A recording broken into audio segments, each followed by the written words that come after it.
Hello mga ka-print, narito ituturo ko sa inyo kung paano mag-print. Okay, pupuntahan nyo lang yung folder kung saan nyo kukunin yung ipiprint nyo. Then, i-right click nyo yung isang image dyan. Tapos, lalabas dyan yung mga options kung anong paper size, letter size. Halimbawa, A4 size. Then, yung quality, best, normal, or fine. Tapos, sa may bandang kanan makikita nyo kung ano yung paper na gagamitin nyo. Kung ito ba ay photo paper or regular bond paper lang. Yan, mamimili kayo dyan. Then, pwede mong i-zoom in, zoom out.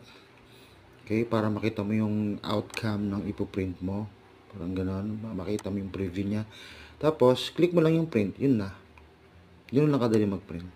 Thank you po and maraming salamat sa panonood.